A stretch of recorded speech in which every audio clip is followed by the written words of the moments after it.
સ્વાગતમ વો મહાભાગા. મહાભાગા, કર્મથી થાય એ ભાગ્ય, કૃપાથી થાય એ મહાભાગ્ય. ભગવત પ્રાપ્તિ કોઈ પણ પુણ્યોનું ફળ ન હોય છે.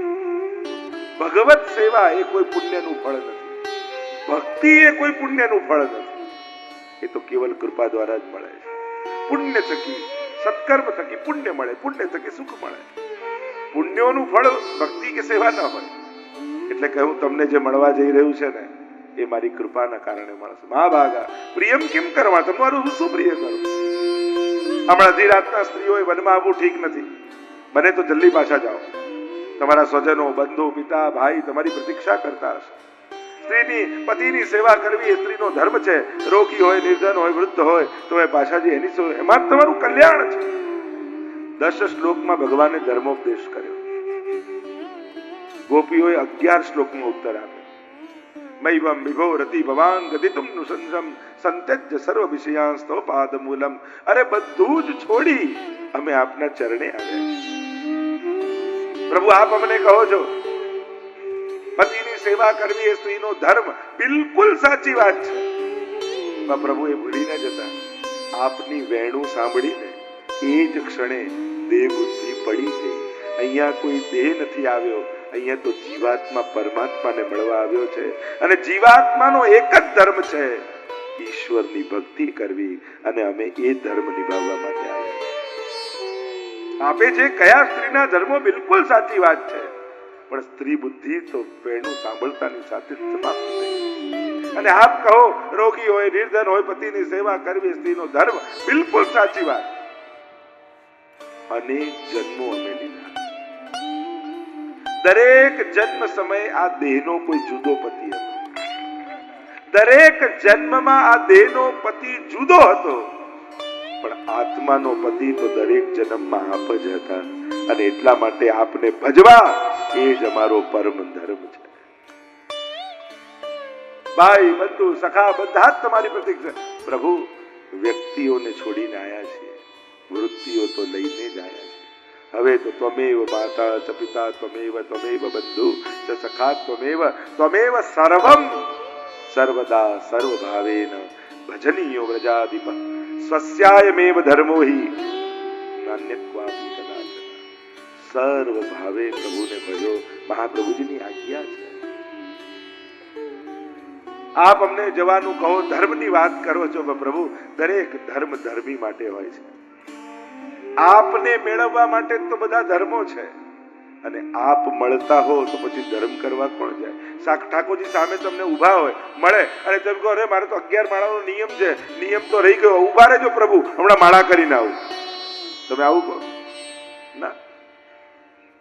એ તો ફળ, માળાનું ફળ જ પ્રભુ છે. ફળ મળી ગયું, પાછું સાધન પકડવા કોઈ જાય? તો પ્રભુ, આપની પ્રાપ્તિ થઈ તો અત્યાર સુધીના બધા જ દાન મૈવમ વિભો. અને પ્રભુ બધું જ છોડીને આવે. ઉત્તમમાં ઉત્તમ બીજ હોય ને, એકવાર શેકાઈ જાય પછી સારામાં સારી ભૂમિ, ખાતર, પાણી નાખો, એમાં ફણગા ન ફૂટે. પ્રભુ, અમારું હૃદય આપના પ્રેમમાં એવું શેકાઈ ગયું છે. હવે સંસારની ભૂમિમાં વાવવા જશો ને તો આમાં ફણગા નહીં ફૂટે. પ્રભુ, હવે તો સંસારના લોકો દુઃખી થશે. જ્યારે જીવ ભગવાનનો થઈ જાય અને સંસારના કામનો ન રહે તો પછી સંસાર દુઃખી થશે. સંસાર હંમેશા આપણને એના કામનો બનાવીને રાખે. આ સંસારનો સ્વભાવ છે. પ્રભુ, અનંત જન્મોના તપ બાદ આ વખતે આપ અમને મળ્યા છે. હવે અમે આપને ગુમાવવા તૈયાર નથી. લઘુરાસનું દાન ઠાકોરજીએ કર્યું છે. અને રાસ કરતા કરતા ગોપીઓના મનમાં મદ આવ્યો. વિચાર કરો, આ અહંકાર કેવો છે. એક હાથ ભગવાનનો પકડી રાખ્યો છે ને, તોય મનમાં અહંકાર જાગી જાય તો આપણો તો હાથ છૂટે. અનંત જન્મોના અંતરાય થઈ ગયા. ભગવાન કૃષ્ણથી વિકુટા પડે, હજારો જન્મોનો અંતરાય. આપણે તો બ્રહ્મસંવતમાં બોલીએ જ છે, હાથ પકડેલા ને મદ જાગી જાય તો છૂટેલાના જીવનમાં તો કેટલી સંભાવના. ગમે તેવું પાપ કરો ને, ભગવાનને વાંધો નથી. પાપ ક્ષમા કરવા પ્રભુ હંમેશા પાપી માટે ક્યારે પણ પ્રભુના દ્વાર બંધ થતા નથી. અપી ચેત સુદુરાચારો ભજતે મામ અનન્ય ભાગ સાધુરેવ સમંતવ્ય સમ્યક વ્યવસિતો હિ સ. ગીતાજીમાં ભગવાન કહે ગમે તેવો પાપી હોય મને ભજવાનો સંકલ્પ કરે ને સાધુ જાણો. અહમ તો આ સર્વ પાપેભ્યો મોક્ષયિષ્યામિ મા શુચ. તારા બધા પાપને ક્ષમા કરીશ. પાપી માટે ભગવાનના દ્વાર ક્યારે બંધ થતા નથી, પણ અહંકારી માટે પ્રભુના દ્વાર ક્યારે ખુલતા નથી. એટલા માટે બીજા બધા પાપ ક્ષમા થઈ જશે, અહંકાર ક્યારે ન કરતા. અને એ પણ એવી બાબતનો, આપણે અહંકાર પણ કઈ બાબતનો હોય, આપણે જે નથી રહેવાની એ વસ્તુનો, જે જતું રહેવાની છે એ બાબતનો, જે શાશ્વત છે એ વાતનો ક્યારે મત થાય? નાશવંત વસ્તુનો જ મત છે. તો અહંકાર પણ ક્યાં સારો લાગે? નંદદાસજીની પંચમંજરીમાં કહે ક્યો ન કરે અભિમાન કાન મોહન દિન કેવલ. અને ત્યાં ઉદાહરણ આપે છે કે ગહેરા પાણીમાં ભ્રમર પડે ને તો સારા લાગે, છીછરા પાણીમાં પડતા ભ્રમરો શોભાય નથી આપતા. સંસાર માટે કરેલો મદ શોભતોય નથી આપણને.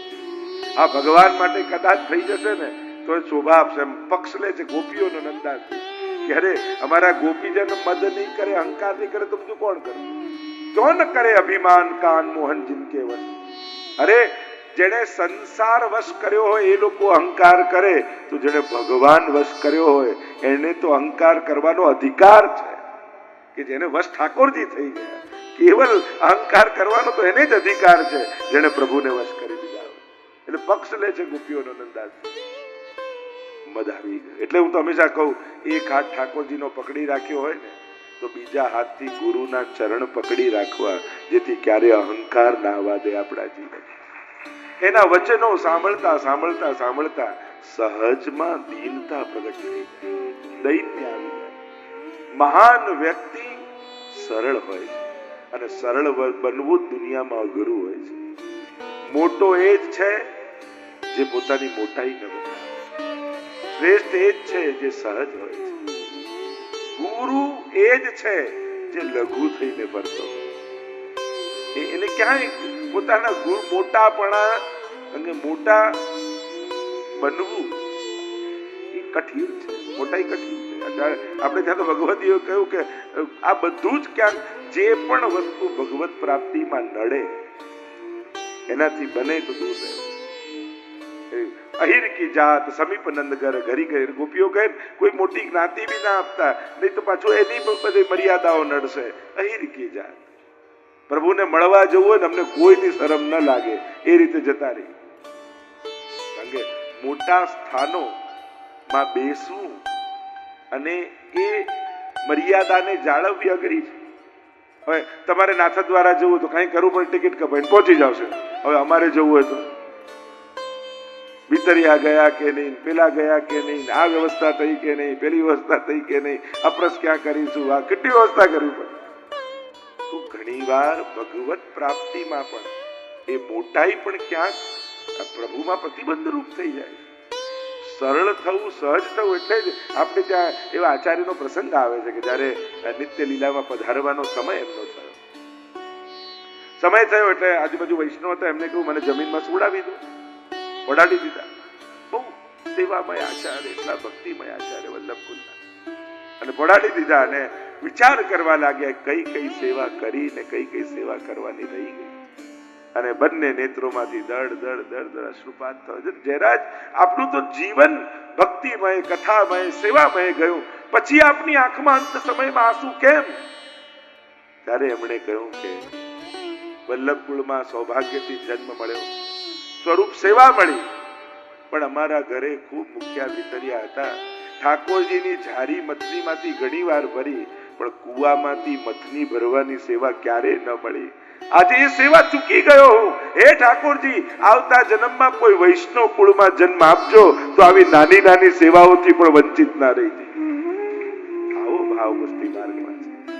સેવા મોટી છે અને ક્યાંક એ નાની સેવા કરતા હોય. એટલે હું તો ઘણી વાર કહું, આપણો અહંકાર તૂટે ને એવી સેવા માંગીને કરવી. બીજા કોઈ આપણો ઈગો તોડે એના કરતા આપણે જ ના તોડી નાખી. અરે હું આટલો મોટો, હું થોડી બુહારી કાઢું. મંદિરમાં જાઓ તો બુહારી જ માંગો. સોહિનીની સેવા આપણી તો સૌથી મોટી સેવા સોહિનીની ગઈ. લાવ ને મને એ કરવા દો ને. અને 4 જણા ઉભા હોય, આટલા મોટા બુહારી કરે, સંકોચ લાગે ખરા. હું તો કહું બીજા કોઈ તોડે લૌકિક ભાવથી અહંકાર, એના કરતા સેવા કરતા કરતા આપણે જ તોડી નાખીએ આપણા અહંકાર.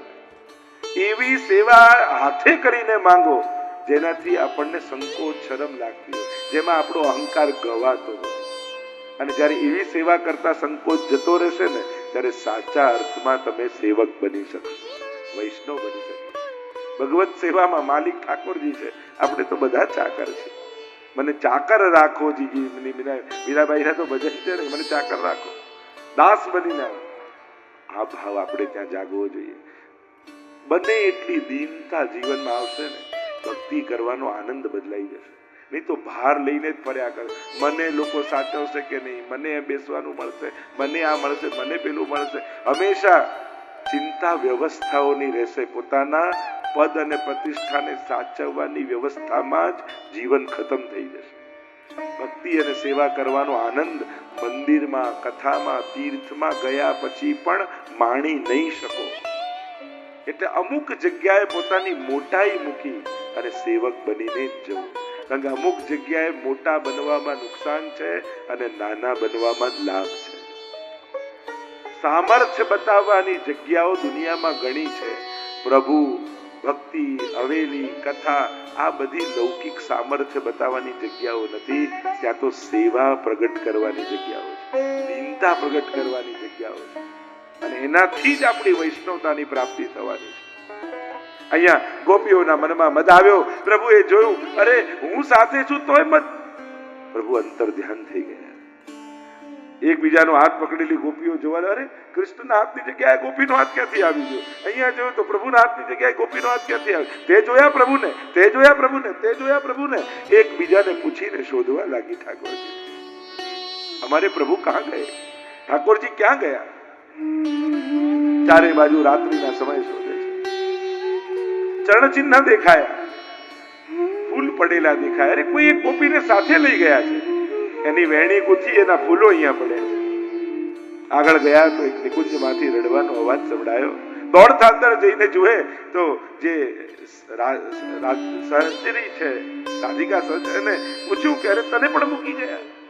મને પણ મદ આવ્યો કે જો મારા એકલા પર કૃપા થઈ, મને પણ પ્રભુ છોડીને ગયા. रात्रि समय गोपियों चारे और प्रभु को ढूंढ रही हैं, खोज रही हैं, कहाँ गए हमारे श्याम सुंदर. लता पता वृक्षों ने पूछे छे, नदियों पर्वतों ने पूछे छे, क्या તમે ઠાકોરજીને જોયા? મારા પ્રભુ ક્યાં ગયા?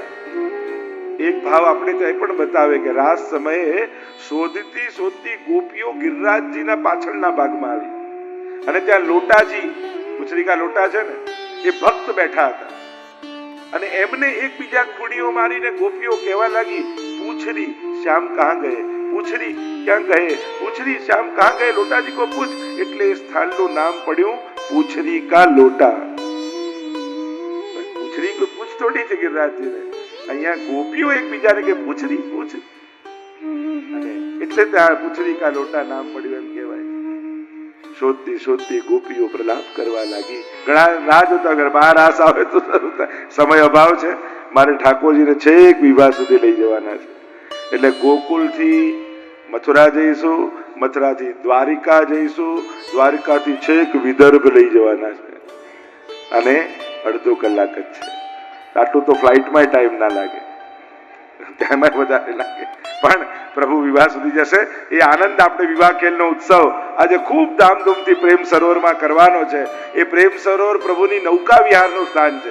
શીતકાલ છે એટલે, નહીં તો આપણે ઠાકોરજીને નૌકા વિહાર ને આદિનો પ્રસંગ કરત, પણ આજે ખૂબ ધામધૂમથી પ્રભુનો વિવાહ ઉત્સવ, દાન ઉત્સવ આપણે સાંકડી ખોરમાં કરવાના હતા, પણ પછી ત્યાં બધા ભેગા થઈશું તો અહીંયા આવતા ઘણું મોડું, કારણ બધા નીકળતા વાર લાગે છે અને આટલી બધી ગાડીઓ હોય, બધા ઉતરે ચડે તો ઘણું અંધારું થઈ જાય. એટલા માટે દાનનો મનોરથ અહીંયા થોડી વાર બેસીશું ત્યારે પણ કરી શકાશે અને ત્યાં પ્રેમ સરોવરમાં દાનનો પણ ઉત્સવ આપણે સાથે મળીને ઉજવીશું. અને એટલા માટે અહીંયા મહારાષ્ટ્રનું દાન ઠાકોરજી આપ્યું અને અલ્પાનંદ ને પૂર્ણાનંદનો અનુભવ પ્રભુએ કરાવ્યો. એવી અનેક પ્રકારની લીલાઓના વર્ણન અહીંયા ભાગવતજીના દશમ સ્કંદની લીલામાં કરવામાં આવ્યા. આગળ ચર્ચાઓ તો મહારાસ આદિકની ઘણી બધી છે. સુદર્શન ઉદ્ધારની કથા આવી, શંખચૂડ ઉદ્ધારની કથા આવી, યુગલ ગીતની કથા આવી. જે વેણુ ગીત છે એ નિત્ય લીલાની ક્રમ છે. યુગલ ગીત એ વર્ષોત્સવનો એક શ્લોકનું ગાન કરીએ. આગળ અરિષ્ટાસુરવધની કથા આવી, કેસીદૈત્યના ઉદ્ધારની કથા આવી. નારદજી દ્વારા કંસને સમજાવવામાં આવ્યું કે તારો શત્રુ બીજું કોઈ નહીં, આ નંદ બાબાનો બાળક છે, એ જ વસુદેવજીનો છે અને એ જ તારો શત્રુ છે. હમણાં મારી નાખું, એમ ન કરીશ, અહીંયા એમને બોલાવ. ધનુર્યજ્ઞનું આયોજન કર્યું છે, અક્રૂરજીને લેવા માટે મોકલ્યા છે. અક્રૂરજી પ્રભુને પધરાવીને ચાલ્યા છે મથુરા, અને મથુરામાં અનેક પ્રકારથી સુદામા માલી પર કૃપા કરી, ધોબી પર કૃપા કરી, ઉપજા ઉપર પ્રભુએ કૃપા કરી, અને મથુરા નગર કી ડગર મેં ચલ્યો જાત પાયો હરિ હીરા. સમસ્ત મથુરાવાસીઓ પ્રભુના દર્શન કરી જય ઘોષ કરી રહ્યા છે. બીજા દિવસે પ્રભુ પધાર્યા છે ધનુર્યજ્ઞમાં. આ મથુરાવાસીઓ બધા જ યજ્ઞ ત્યાં ઉપસ્થિત છે. રંગ મંડપમાં જેનો જેવો ભાવ એવો પ્રભુએ દર્શન આપ્યા છે. સલ તોષલ કૂટને માર્યા, ચાણૂર અને મુષ્ટિકને માર્યા, કંસને પકડીને પછાડ્યો, અને જ્યાં મારવા જાય એવો ભય લાગ્યો કે ત્યાં જેનો ઉદ્ધાર થઈ ગયો. અસ્થિ અને પ્રાપ્તિ બંને એની પત્નીઓ રડતી રડતી પિતાને ત્યાં આવી. અહીંયા બાબાને કહ્યું કે હવે હું બ્રજ નહીં આવું, અવતાર કાર્ય કરવાના છે. બાબા પાછા બ્રજમાં પધાર્યા છે.